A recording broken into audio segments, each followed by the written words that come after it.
अब हम आते हैं chapter number 1 the last lesson, जिनके ऑथर का नेम है अल्फोंसे डौडेट। तो इस चैप्टर में बेसिकली क्या बताया जा रहा है कि जो हमारे ऑथर हैं वो एक फ्रेंच नॉवलिस्ट थे, यानी फ्रांस वगैरह के जितने भी नॉवेल्स हैं उन सबको लिखते थे, शॉर्ट स्टोरी लिखते थे।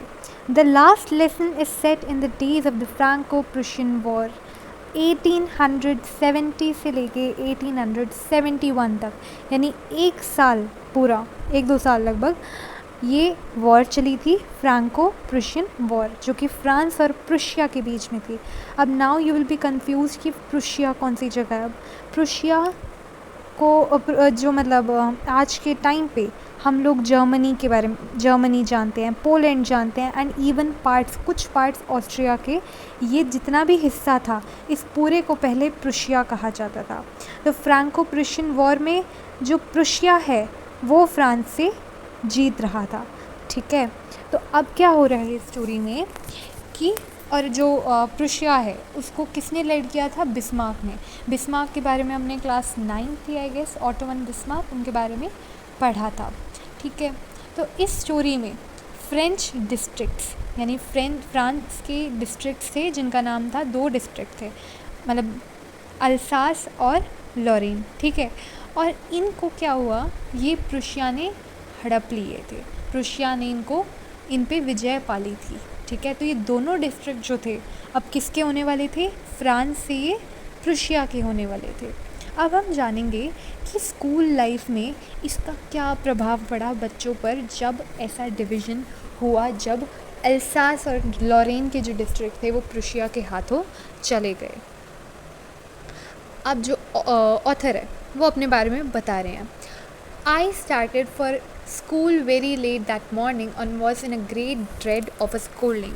यानी कि ऑथर बताते हैं कि मैंने आज मतलब थोड़ा लेट उठा होगा, और वो ऑथर बच्चा होता है वो जल्दी से स्कूल के लिए निकल जाता है। And was in a great dread मतलब फियर, यानी उसे लग रहा था आज तो पक्का उसे डांट पड़ेगी, क्योंकि एम हैमिल जो उनके टीचर का नाम था, उन्होंने कहा था कि पार्टिसिपल्स, यानी जो ग्रामर का टॉपिक है पार्टिसिपल्स, उस पर क्वेश्चंस पूछेंगे, तो उस पार्टिसिपल्स को ना अच्छे से पढ़ के आना।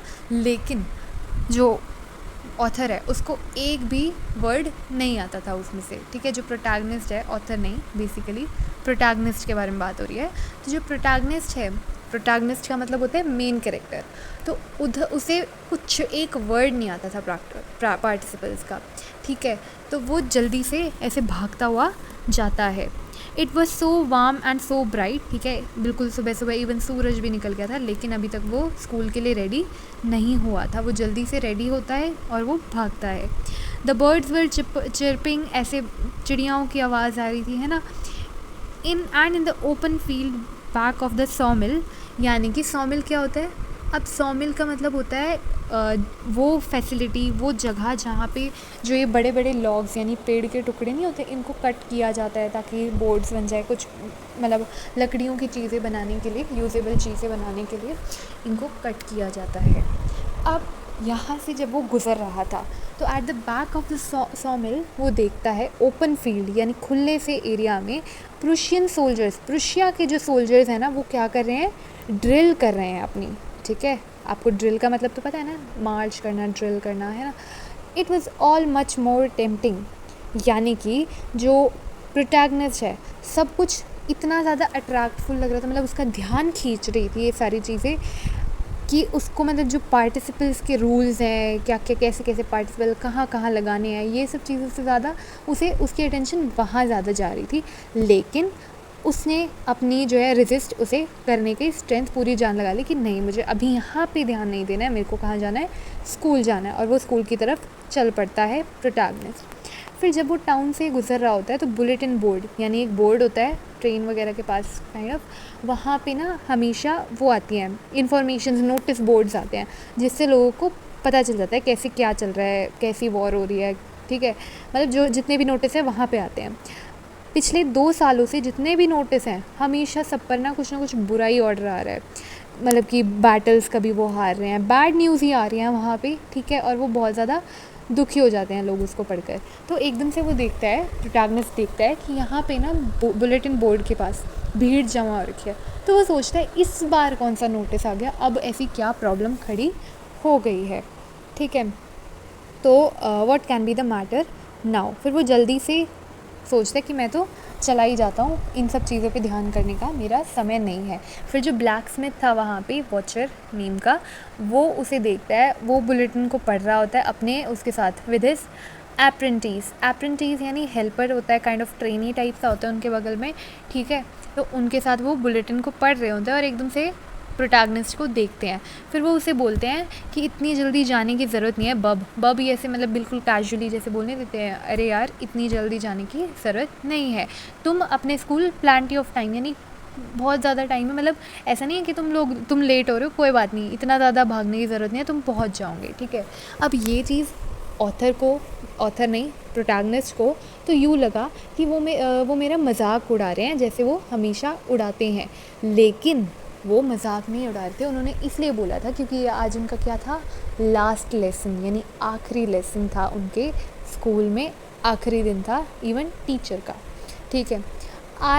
तो क्या हुआ, and reach M Hamill's little garden out of breath. या एम हैमिल कौन थे, उसके फ्रेंच टीचर थे, उनका जो लिटिल गार्डन था। अब उनके गार्डन क्यों पहुंचा, उनका ना जो स्कूल था, क्लासरूम्स थी, वो ऐसे थी कि नीचे क्लासरूम थी और ऊपर उनका जो घर था, गवर्नमेंट ने ऐसे कुछ बना रखा था वो कि नीचे पढ़ाई होएगी सारी और ऊपर वाले फ्लोर पर वो रहते थे।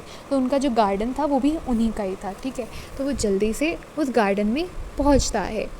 तो लेकिन वो एक चीज़ नोटिस करता है कि रोज़ उनकी जो डेस्क हैं वो ओपन और क्लोज़ करके निकलने की है, ठीक है, ऐसे टाइप की बना रखी है कि बार बार ही ओपन और क्लोज़ करनी पड़ती है जब भी किसी को बाहर निकलना होता है। तो हमेशा जब भी वो आता है ना तो उसे कुछ ना कुछ आवाज़ें आती हैं, इन डेस्क की आवाज़ आती हैं, या फिर लेसन्स जो बच्चे एक साथ कोरस में, यूनिसन मतलब कोरस में लाउडली बोलते हैं, उसकी आवाज़ आ रही होती है, ठीक है। लेकिन आज ऐसा कुछ नहीं था, ठीक है। जो बच्चे हैं बहुत तेज़ बोल रहे होते हैं, हमारे हाथ कानों पर होते हैं, क्यों, ताकि थोड़ा ढंग से समझ पाए कि सर उनके जो टीचर हैं वो क्या बोलना चाह रहे हैं, इसलिए वो हाथ इवन मतलब इतना शोर होता है, ठीक है, रोज़ इतना शोर होता है। और जो टीचर है उनका जो ग्रेट रूलर यानी स्केल से वो मतलब तेज़ उनका टेबल पे ऐसे रैप यानी फटकारते रहते हैं वो, इसकी भी आवाज़ें आ रही होती हैं। लेकिन आज ऐसा बिल्कुल नहीं था, आज सब कुछ बिल्कुल शांत था, मतलब बिल्कुल शांत था। तो जो ऑथर है वो बोलता है, I had counted on the commotion. उन्होंने ये इमेजिन किया था, सोचा था कि जब वो अंदर जाएगा तो वो जो है बिना किसी के देखे कि मतलब कोई देख भी नहीं पाएगा, छुपके से जाके वो अपनी डेस्क पे बैठ जाएगा। लेकिन आज ऐसा कुछ नहीं था, आज ऐसा लग रहा था जैसे संडे की सुबह तो सब अपने घर पे होते हैं, छुट्टी वाला दिन होता है, तो डेस्क क्लासरूम में कोई भी नॉइज़ नहीं होती। आज ऐसा लग रहा था कि आज संडे है क्या, आज छुट्टी है क्या, जो इतनी सी भी आवाज़ नहीं आ रही है। फिर विंडो से वो अपने क्लासमेट्स को बैठे हुए देखता है और एम हैमिल यानी जो उनके टीचर है वो इधर से उधर चल रहे होते हैं, वॉकिंग अप एंड डाउन अपने रूलर के साथ, जो उनके आर्म यानी हाथ के नीचे दबा होता है।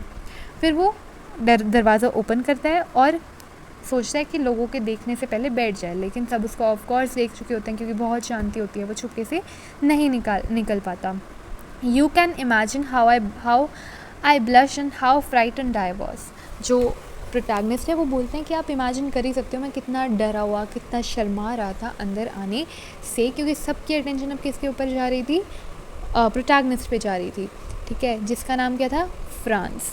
अब फ्रांस की तरफ सारी अटेंशन आ रही थी और अब वो सोच रहा था कि अब जो उनके टीचर है वो उसे स्कोल्ड करेंगे, डांट लगाएंगे।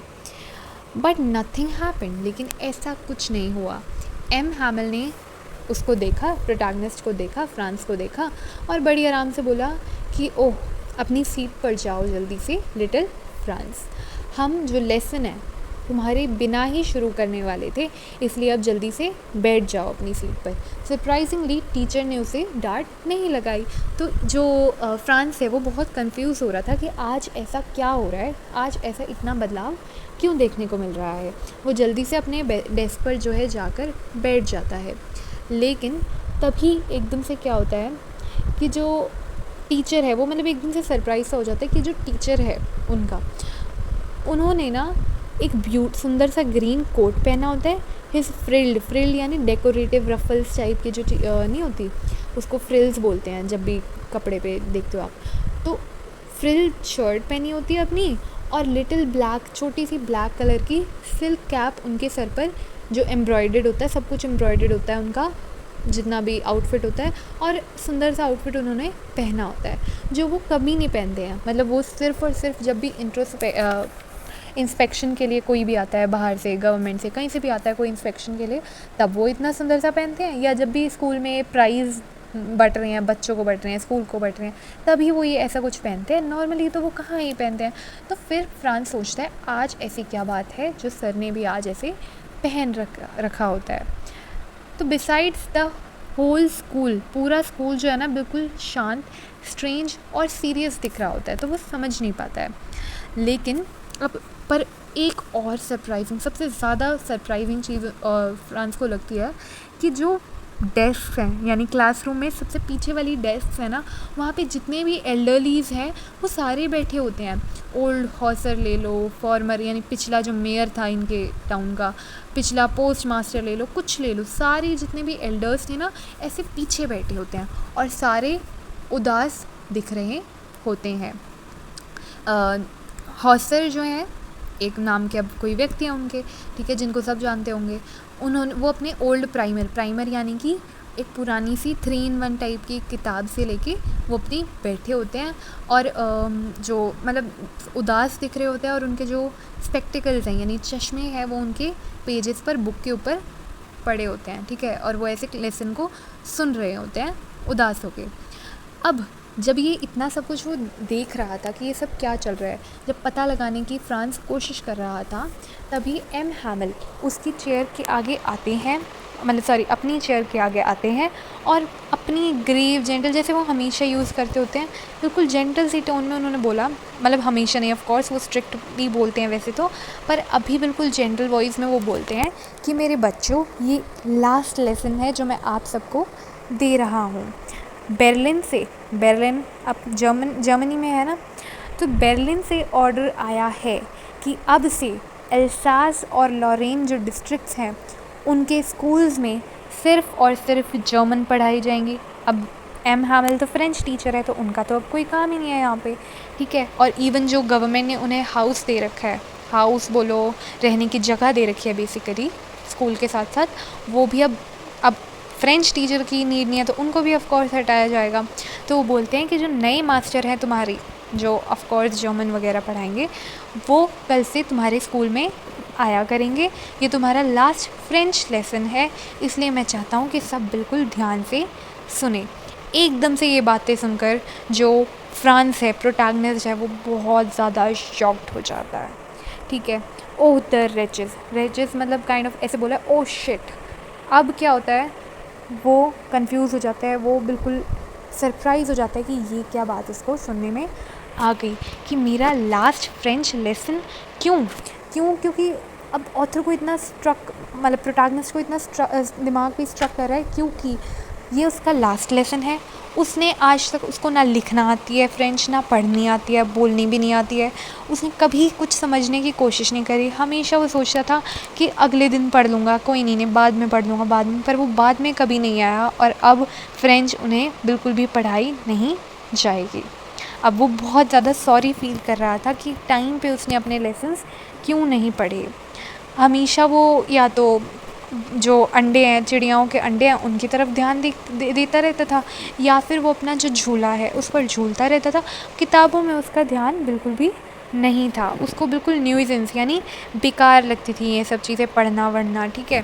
इतनी सारी बुक्स कैरी करना ही इतना हैवी होता था, ग्रामर, हिस्ट्री, सब कुछ उसे बहुत बेकार लगता था।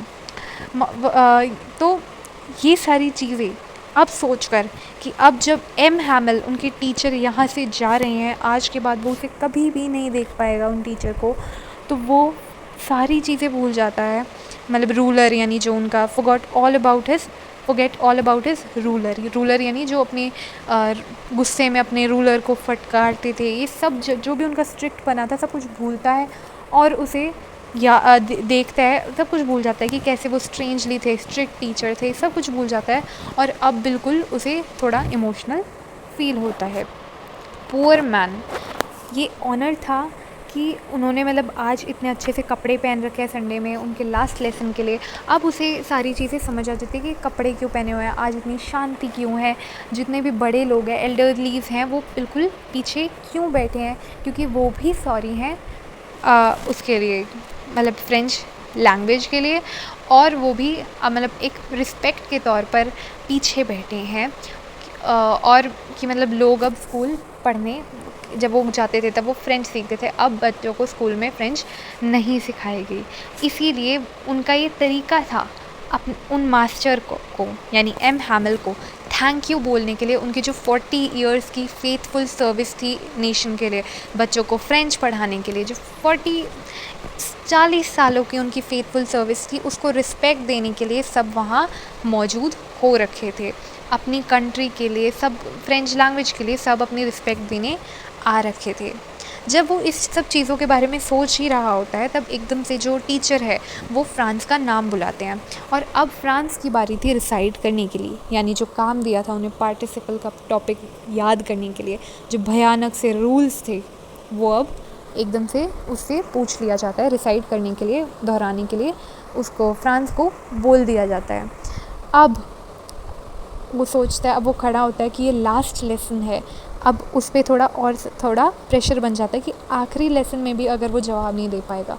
लेकिन क्या होता है कि वो शुरू में ही जैसे ही अपने मुंह से वर्ड्स निकालता है उसके जो है अटक जाता है, वो स्टम्बल कर जाता है, अटक जाता है और मिक्सअप सा कर लेता है अपने पहले ही वर्ड्स को, और मतलब उसका जो रिस्पॉन्स है वो अच्छा नहीं जाता है और वो अपनी डेस्क को पकड़े हुए, हार्ट इतनी तेज़ उसका बीट कर रहा होता है क्योंकि वो बहुत ज़्यादा डर जाता है और वो ऊपर मुंह उठाकर नहीं देखता है। फिर एम हैमिल गुस्सा तो नहीं करते हैं, वो बोलते हैं कि मैं तुम्हें डांटूंगा नहीं लिटिल फ्रांस, तुम्हें बहुत बुरा लग रहा होगा ना कि हर रोज़ हम तुम्हें बोलते थे कि पढ़ लो लेकिन तुम नहीं पढ़ते थे, तुम सोचते थे कि वाओ मेरे पास बहुत टाइम है, मैं कल सीख लूँगा, और अब तुम देखो कहाँ पहुँच गए हम, ये बहुत ज़्यादा परेशानी की बात आ गई है ना।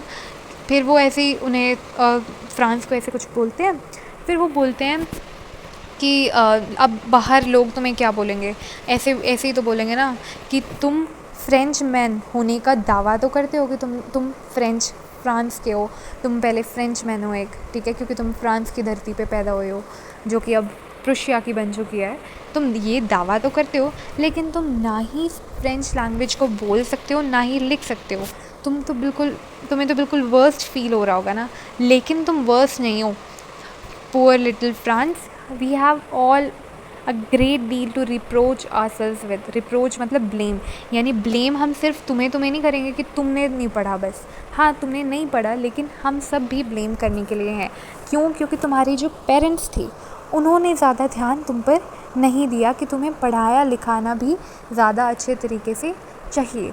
वो तुम्हें मिल पर भेज देते थे काम के लिए, वो तुम्हें फार्म पर भेज देते थे काम करवाने के लिए, बस इसलिए ताकि थोड़ा और पैसा कमा ले, है ना। और मैं भी ब्लेम करने के लिए के लायक हूँ, क्योंकि क्या मैं तुम्हें अपने जो मतलब इंस्टेड ऑफ तुम्हें पढ़ाने की बजाय मैं तुम्हें कहाँ भेज देता था, मेरे जो फ्लावर्स हैं उनमें पानी डालने के लिए मैं भेज देता था, तो यहाँ मेरी भी गलती है, मैंने भी वो सीरियसनेस नहीं दिखाई तुम्हें, ठीक है। तो वो बोलते हैं कि इवन मैं जब फ़िशिंग पर जाता था तो तुम सबको हॉलीडेज़ छुट्टी दे देता था उस दिन की, तो ये मेरी भी गलती है कहीं कि मैं नाकामयाब रहा तुम सबको अच्छे से पढ़ाने के लिए, तुम सबको तो नहीं, बेसिकली अभी फ्रांस को ही बोल रहे थे।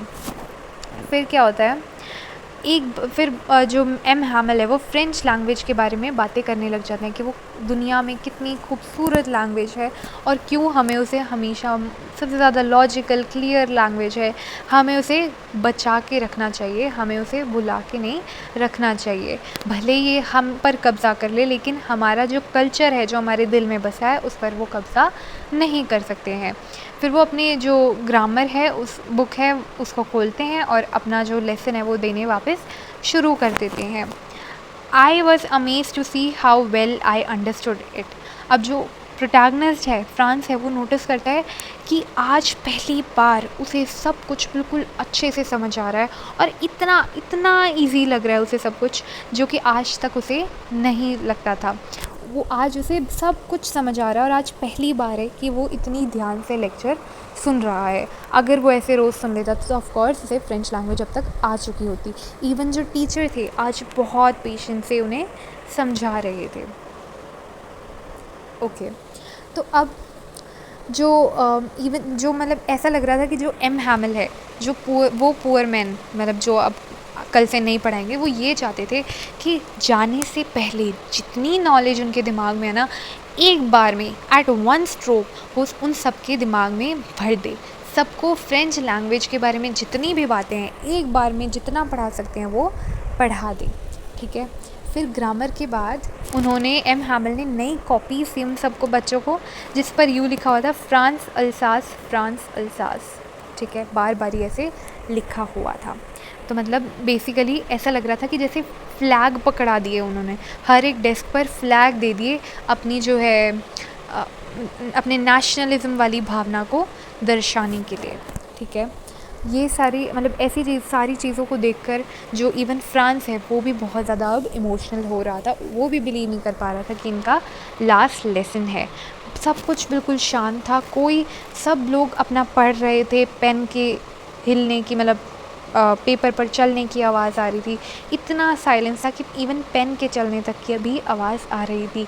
इवन बीटल्स जो अंदर उड़ के आ रहे थे, कोई भी उन पर ध्यान नहीं दे रहा था। सब अपना जो है पढ़ाई आज इतनी ध्यान से कर रहे थे। इवन जो फ्रांस है वो देखता है बाहर रूफ पे, छत पर पिजन बैठे होते हैं।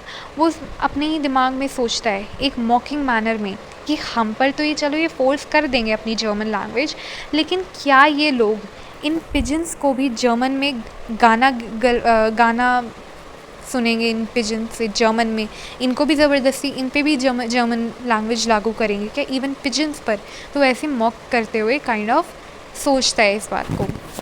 When I looked up from my writing, जब वो लिखते लिखते ऊपर देखता है एम हैमल की तरफ, तो वो देखता है कि वो मोशनलेस यानी हिल डुल नहीं रहे होते हैं अपनी चेयर पर। वो एक जगह यानी पूरी क्लासरूम को बस निहार रहे हैं।